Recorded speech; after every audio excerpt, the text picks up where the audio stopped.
Hello and welcome to the Investing Bros. I'm so glad that you've joined me this morning. We're going to be taking a look at the charts and determining, is Bitcoin about to dump? Let's take a look at the charts right here. I am T. Shroom, you're locked in to the Investing Bros. It's an honor to have you join us. Thank you so much for taking your time this morning to come along with me as we answer this question.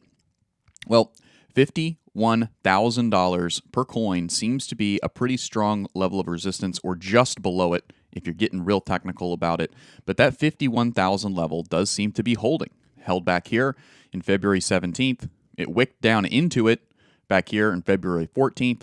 And here, again, we are seeing this level also be significant. Now, I must admit, right, those of you who have eyes are probably noticing that we did get candle body closes below 51,000, okay? So that is a lower low. That is a lower low, I'll say that again, here for Bitcoin, kind of moving into the future, moving into deeper and deeper into late February. So what does this mean? What can we kind of predict from this, if anything? Well, we can continue to kind of gather data. Okay, we're here on the 2-hour. Here on the 2-hour to keep in mind. I don't usually pull up the 2-hour chart, but I've been finding some decent confluence here. One thing I noticed also is if you look at the money flow here from the ALGO oscillator matrix, you see that money flow is coming in negative, right? It's not coming in positive like back here, right? And it's also not correcting and moving back positive, right? So it can be in the red but be moving positive, and that is bullish, right? But overall, it's both red and declining, okay? So that just means money is flowing in the opposite of the bullish way. Now let's go out to a little bit more of a mainstream time frame. Let's go out to the daily chart, and you can see that there's a little bit of a different story being told here. It's a much lower low, right?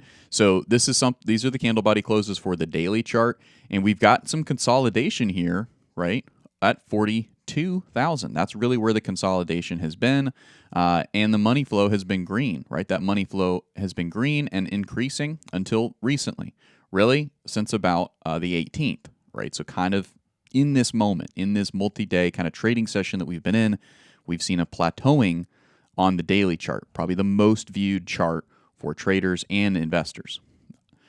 For investors, it might be more like the weekly chart, but ultimately the daily chart is far and away the most popular time frame that folks are taking a look at, and this is what they're seeing. They're seeing a lower low here for Bitcoin. Now, obviously, right, we did see a higher high when it comes to wicks. So there's arguments in both ways, and that's why it's not so easy to ask the question, or to answer the question, of will Bitcoin dump? Now, a dump in Bitcoin out here on the daily chart, you could say, could potentially go down next to around 50,000, which would only be a 2.2% pullback. In my opinion, that is not that bad. I don't know if you would classify that as a dump.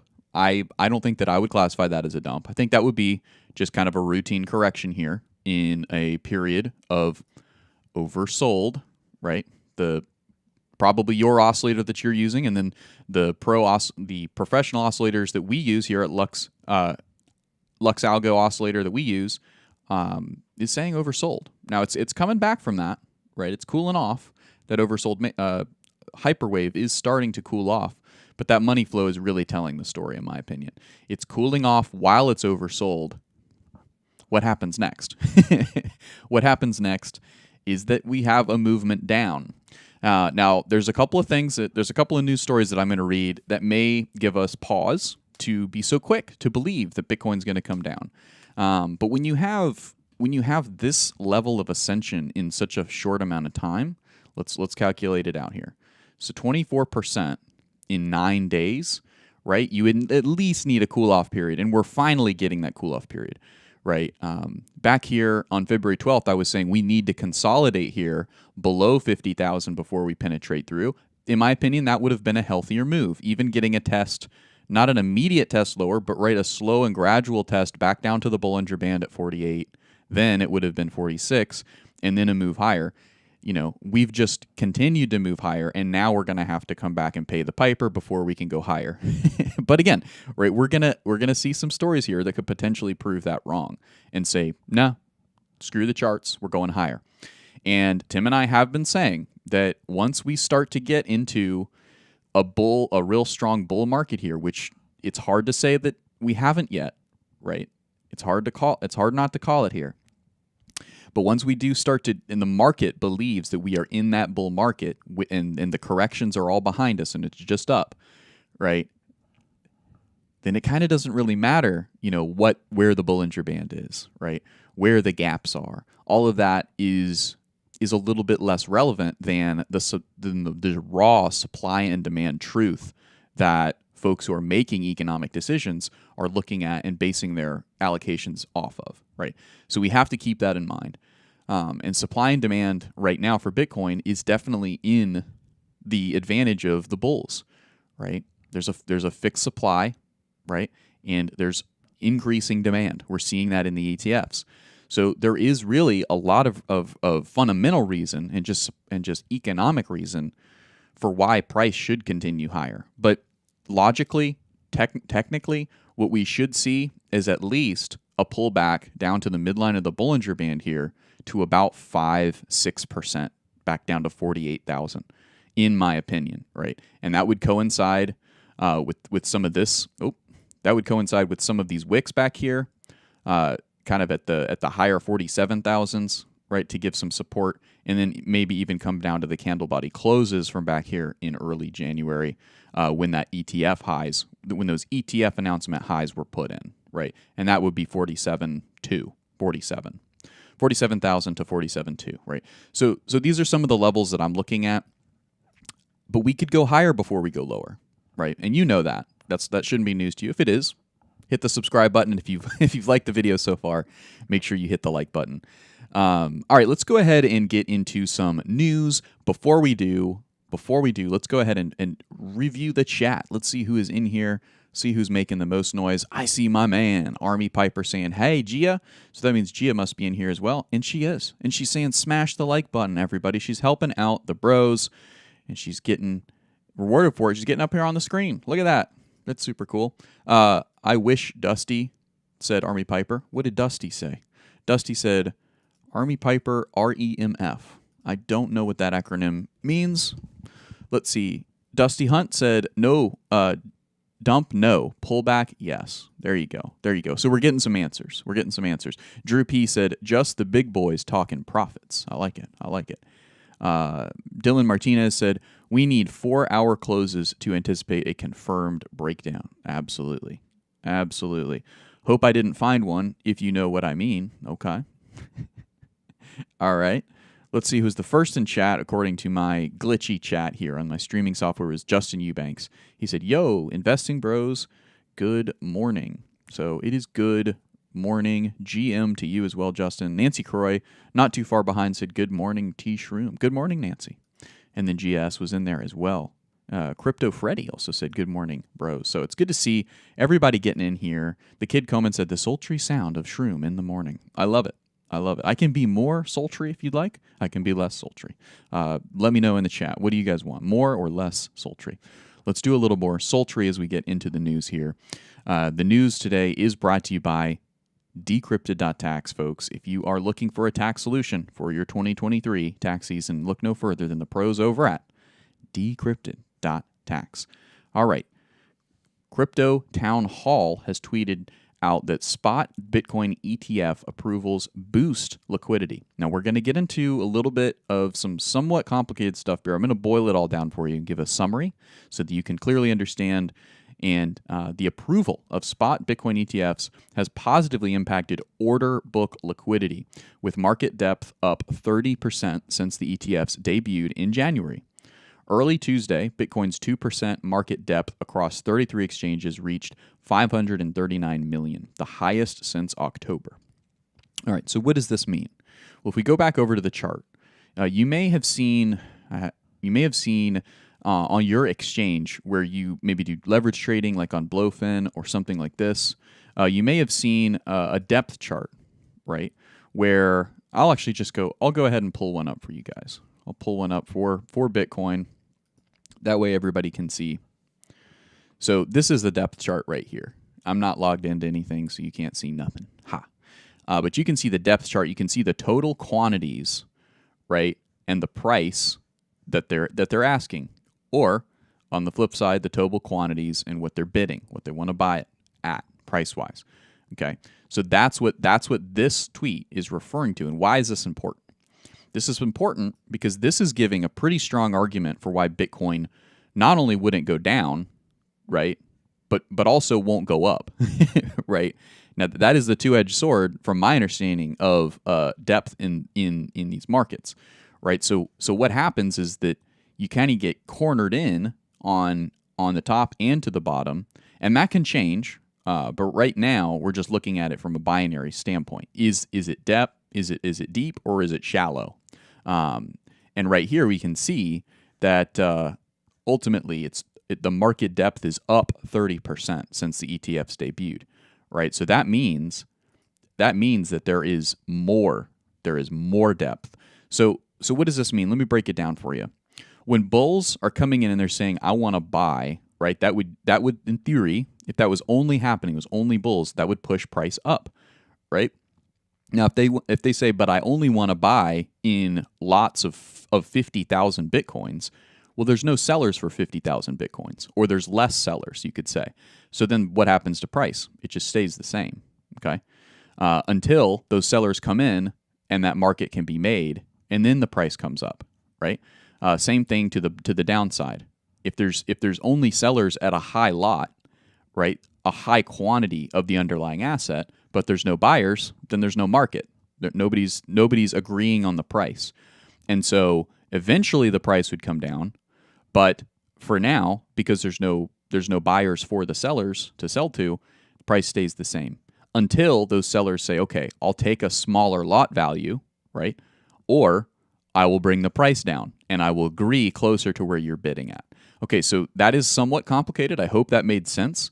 Let me know. Do you disagree with that explanation? Do you think that I missed a detail or something like that? I would love to have the bros here jump in and get my 6, if you know what I mean. But ultimately here, this just means crab market, right? When you get high bit depth, when you get high depth in the market, that just means crab, right? Until it doesn't, right? Because when those buyers start, when the buy thesis changes, so let's say there's high bit depth and there's only folks wanting to buy high lot values, right? That's when you start to get, that's a lot of demand, right? So what happens? Well, if there does start to be some selling at those levels, then that can start to really push up price because there's a lot of demand. And if those sellers start to break up their buy orders, right, and start to show that they're willing to buy in lower quantities, then that can really start to shoot the price up higher. So that's what we're seeing right now. We're seeing the market have more disagreement on where the price of Bitcoin should go, but at the same time, agreement that the price of Bitcoin today is fairly valued. So again, this is all somewhat complicated, but it's an argument for that there's a floor price being put in for Bitcoin. Now, I'm not calling that. I'm not saying that there is a floor price being put in for Bitcoin because I don't believe that we're there yet, right? But this is one of the first, an increase like 30% in market depth is starting to indicate that the market is attempting to put in a floor price, meaning that they don't want it to go any lower, right?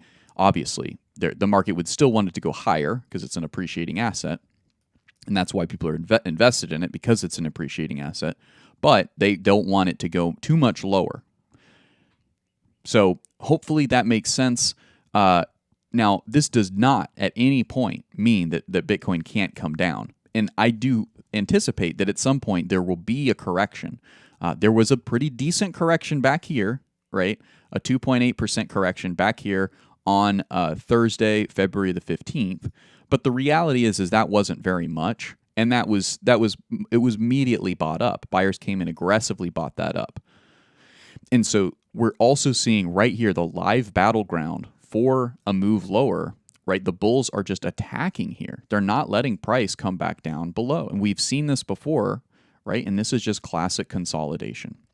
It's classic consolidation. And until there is a sell thesis, right, for a high quantity of Bitcoin, then those big buy orders here that we're seeing on Blofin, the high quantity buy orders, right, are not going to be filled, and price just stays the same, right? Versus the other way around, right? If there's no sellers, All right. I think I've beaten this over the head pretty well. Ultimately, guys, I think here, regardless of the depth of the market, I do think we're just going to get crabby. We're going to get crab market, but that is good news because the altcoins ultimately get rotation, right? Folks do take profit out of Bitcoin and into altcoins, and when that weakness will eventually erode buying enough and exhaust the buyers that are left in the market, so that the price can come down and test some levels, put in some good resistance. Again, we see some strong candle resistance here from the price structure from the history of the chart, right around here at 47,000. Right? If I had my birthday wish, if my birthday could come early, that's what I would wish. It was that we would get a nice test down to the most logical structural support level, and then we would have a push higher. Because that is the most sound and most risk-free pattern that we could ask for right now, right? Now, that's probably not what's going to happen because there's market manipulators, right? And there's folks that are looking at the charts and they're thinking, ooh, that's what all the traders are thinking. Let's kind of make it look like that's going to happen and then go the opposite way, right? And so everybody gets washed out and BlackRock gets all your coins. But it's not quite that simple, and we're finding that out today because ultimately the market is starting to firm around here, but that's not going to last forever. Firm around 52,000 as the depth of the market increases around this price to the upside and the downside. All right, let's go ahead and venture further into our news here. Van Eyck's Bitcoin ETF records 2,200% volume surge in one day. This is a sudden trading volume, is a retail army-ish. Ooh, interesting. So HODL traders, over 400 million in volume on Tuesday, a 22-fold jump over its daily average of 17 million. The figures came ahead of a planned fee cut, there you go, ding, ding, ding, on Wednesday when Van Eyck will reduce its offering fees from 25 to 20 as per a filing. Okay, so this is important, and this is probably the majority of the reason why, but it does go on here. Eric Balkanis weighs in. He says, given how sudden and explosive the increase in the number of trades was, 50 trades Friday, 50,000 trades today, so that is a stark difference. I'm wondering if some Reddit or TikTok influencer type recommended them to their followers, Balkanis said. Feels retail army-ish. So there you go. I don't know. I don't know if there's many influencers online that are bullish on Bitcoin. Perhaps there are. Maybe you know some. I don't know. But ultimately, that's bullish for old Van Eyck. Not that I'm cheering for them disproportionately more than any of the other ETF issuers, but there you go. Very bullish for them. Not so bullish here. USDC stablecoin issuer Circle dumps Tron network. TRX remains steady though. That is the ticker for Tron. So this one's a little weird, but I must say that it's not something that is unprecedented to me.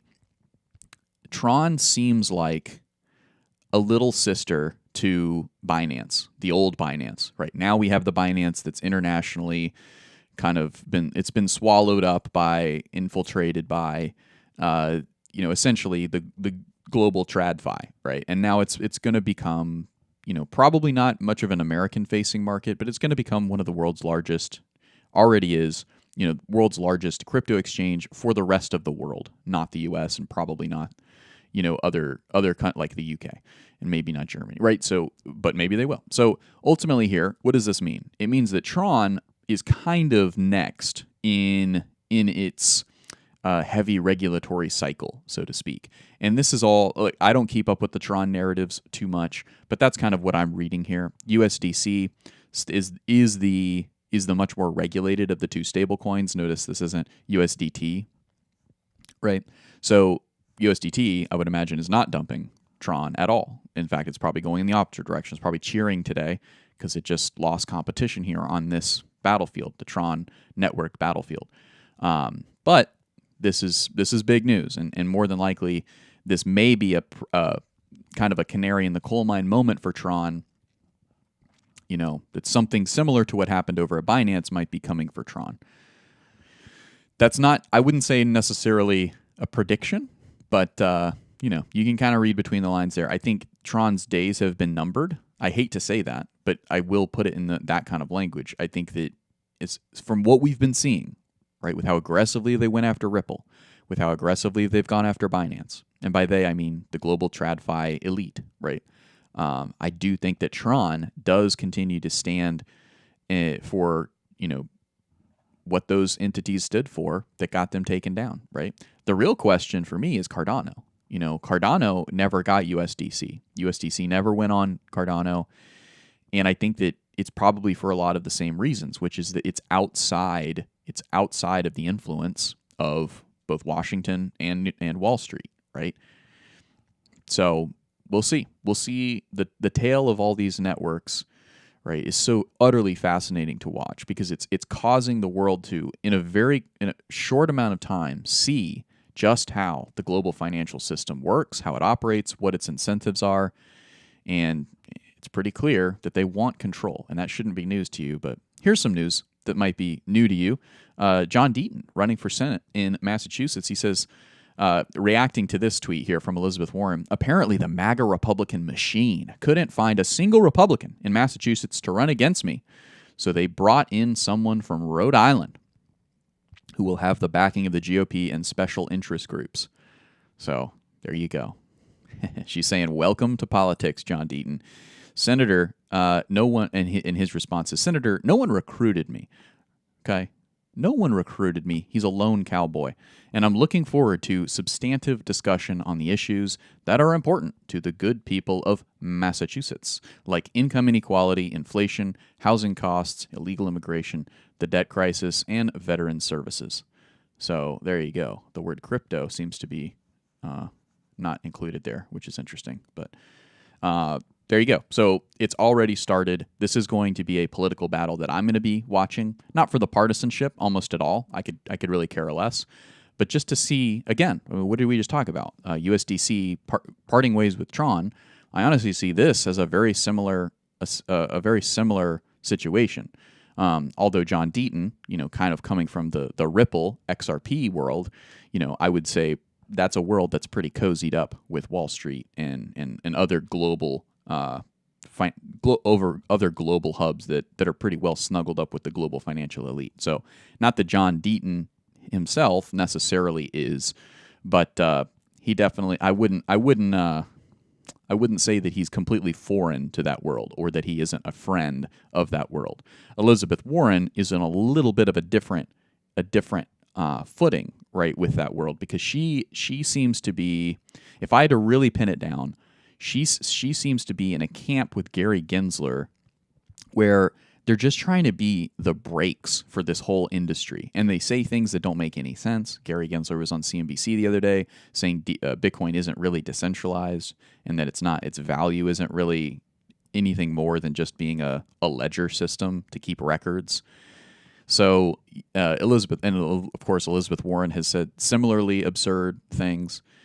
So I think all these folks are, Elizabeth Warren and Gary Gensler, their crowd, is they have some kind of interest group behind them, probably big TradFi, that just are principled people who look at crypto and they're like, this is bad news. They may have some more malicious intent, but more than likely they just don't like crypto and they think that it's a threat to their business model and their bottom line. Vanguard is a name that comes to mind, right? And so I kind of see a little camp around there. And it's not so much that they're TradFi elite. There definitely are, but they're TradFi elite with an anti-crypto tinge, right? Which I do think that there's a distinction between that group and the group that is BlackRock, that is led by BlackRock. BlackRock is much more, yes, they're obviously TradFi elite, but they have a pro-crypto leaning, right? Now, the real question is, where does Cardano fit in all that? And I think Cardano is the enemy of all of these, right? All of these little subcamps within the TradFi camp. And maybe that's going to turn out to be a great thing, or maybe it won't turn out to be such a good thing. But we've seen the success of Solana and AVAX, and I think the reason for the success of those coins in 2024 has been in large part because they are either born out of TradFi or they have been bent the knee to TradFi, and so to speak. So at the end of the day, this is the investing bros, right? We're here to make money. We're here to see our wealth grow, but we do want to take a stand and make sure that decentralization is the name of the game. That's at least my motivation. That may not be your motivation, or you may be like, well, I don't care so much about making money, right? I care much more about watching the evolution of a new financial system and making sure that is decentralized. Well, then you may want to look more into a Cardano and see what you can do to help out that project. So hopefully you're reading between the lines here. Hopefully you're you're picking up what I'm putting down, because we're seeing with this tweet, in my opinion, we're seeing kind of a feigned, almost a straw man, where it's like it looks like crypto is standing up and fighting against anti-crypto, but how pro crypto, but what part of crypto, right? And I'm not saying John Deaton is a bad guy. I really don't think it's so many shades of gray here. It's not so black and white, right? But what I am saying is, don't be so quick to think that this is here's a good way to summarize this. Don't be so quick to think that this is decentralization against anti-decentralization. I think this would need to be Charles Hoskinson himself running in Massachusetts against Elizabeth Warren. I think this is like anti-crypto, anti-blockchain in general, Elizabeth Warren running against, pro-blockchain, pro-crypto future, but not necessarily pro-decentralized future. I think that's a pretty good summary of what I'm trying to say. Got some more stories here. Let's get through them. We've got a little more time.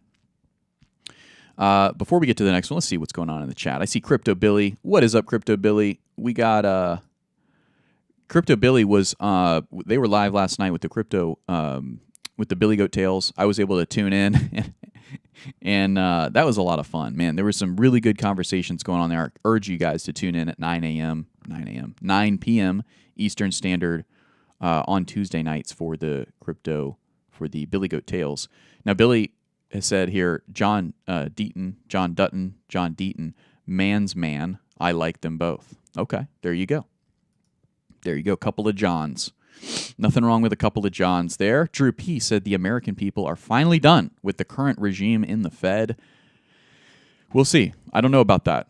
I'd like it to be true, but I don't know if we're quite there yet. Drew P. said, I'm smelling what you're stepping in, Shroomy. I like it. Crux of Crypto said, Billy Goat Tales is awesome. There you go. So there's a lot of shades of gray in today's show, but this is not a shade of gray. This is something I can get behind 100%, because the Givers Gain community over at Billy Goat Tales is all about giving to the community, right? While everybody else is worried about, the real big questions, they're focused on, hey, help the community around you. Help the guy to your left and to your right. What can you do to help them? And that's 100% the right attitude, because if we all did that day in and day out, then we probably never would have elected people who got us into this mess in the first place, right? Maybe you agree with that, maybe you don't. Crypto Billy throwing up the heart. I love it.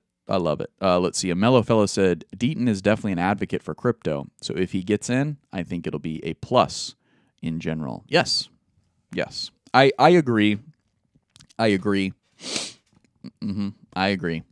I do. I think that, well, certainly better than Elizabeth Warren. Certainly better than Elizabeth Warren. Would I rather it be Charles Hoskinson? Yes, I would. Okay, that's just kind of the way that I think about it. Now, there could be more education that I need on John Deaton specifically, right?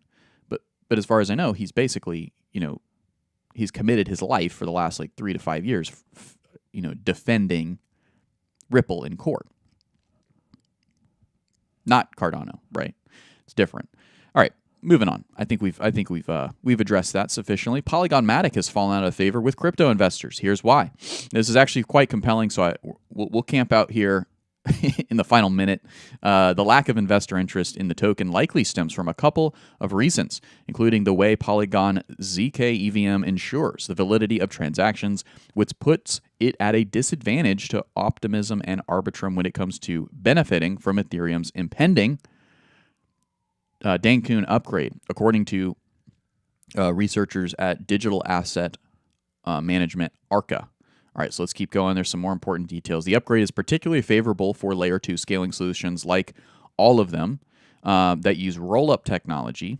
However, Polygon ZK EVM functions on the principle of guilty until proven innocent. Very, very important here. Very important distinction. This resource-intensive task will continue adding to the overall transaction cost after the Dane-Kuhn upgrade. On the other hand, optimistic roll-ups operate on the innocent until proven, oh, they didn't finish the sentence, until proven guilty, I presume, principle, and must produce a fraud-proof flag only when the transaction is challenged. Thus, they stand to benefit from the expected decline in transaction costs following the Dane-Kuhn upgrade. Okay, so there you go. And then one last detail. The second reason for the underperforming is that this guy is a good business guy and he's no longer at Polygon. He went to Optimism. Okay, so ultimately here, guys, do you sell Polygon? I don't think so. I think this is going to be a hold, but I do hold less Polygon than I do Cardano. Okay, I hold less Polygon than I do Solana. I hold less Polygon than I do certainly Bitcoin and Chainlink and Ethereum, right? I think the way to play this, if you are not a developer of blockchain and you don't understand how layer 2s work intimately, I know how layer 2s work, but I don't develop them. I'm not a programmer. I think the layer 2 race is really an investing class for folks who actually program, because it's not so much a promise coin. It's not like Tesla in 2018 selling promise of an electric vehicle future, right? This is layer 2 industry is Elon Musk and Tesla in 2024, right? Where there's competitors. There are other EV makers, and the Wall Street and global markets have done an insane amount of research to figure out who is actually going to be the financial winner of the EV race. So if you don't have an edge in this market, it's okay. Acknowledge that and make sure that you are appropriately, right, allocated. That doesn't mean to sell. I'm not saying go out and sell all of your layer 2s because you don't understand it, but I'm saying a watered down version of that, right? And this article, for me, shows me that there has been a lot of developments in the layer 2 industry that is making me think, where can I go put my money where I know that there's more security and that there's more promise being sold? Things are being sold on promise, right? Gems come to mind, right? Solana, Chainlink, the Cardano ecosystem coins in general, right? That are not yet very proliferated in folks' knowledge of them, right? Whereas the Ethereum layer 2 race, in my opinion, is for the hyper-educated developers who really can look into this industry, similar to how a stock analyst can look at the EV industry and say, okay, I can pick the winners here. I can see clearly what is the bottom line that matters, and maybe that would be how much lithium, the price of lithium that each of these can get, right? Because that's a major input. The price of cobalt that each of these EV makers can get. That's a major input, right? So that's going to determine the long-term prosperity of an investment that would be made into one or a couple of these EV makers, okay? So similarly to that, it's highly competitive, I think is a good way to put it, and it's one of the more mature sectors in crypto. And so it's more cutthroat, right? And there's going to be a little more, you need to have more education than if you were investing in some other sectors.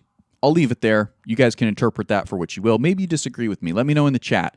Do you need to be more educated on crypto and specifically layer 2s to be able to invest in it versus crypto in general? Let me know. I think I've laid out a pretty compelling case for that, especially after reading this article. Again, I'm not telling you to sell. Definitely not telling you to sell, because I think all of these projects are going to do very insanely well during the bull market.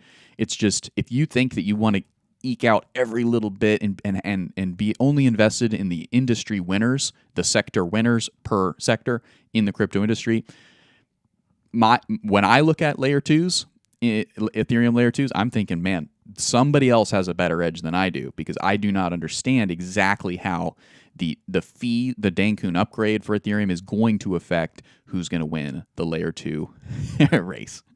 There you go. I love it. Thank you so much for staying tuned here and bearing with me through all of these. I don't think this was a noob episode. Sorry, noobs. If you're watching for the first time, I probably lost you a couple of different times here.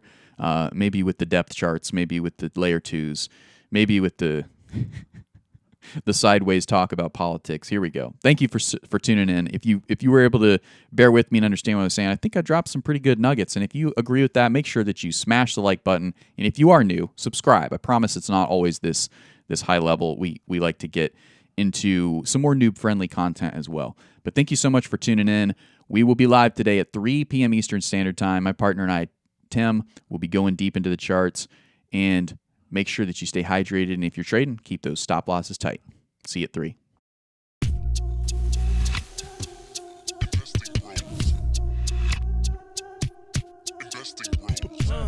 Trying to make paper, turn that better to cake. Money like Lego, connect the dots stack bank. We are investing bros. We are investing bros. Army pipe, lethal on trade. Entries and exits, worthy of praise. Tim, the professor of the TA. Shout it out loud on the PA. T-Shrooms news, got the word. Doing better than what he deserves. Beamer, leave no evidence. Soon fly coop with his dividend. Trying to make paper, turn that better to cake. Money like Lego, connect the dots stack bank. We are investing bros. We are investing bros.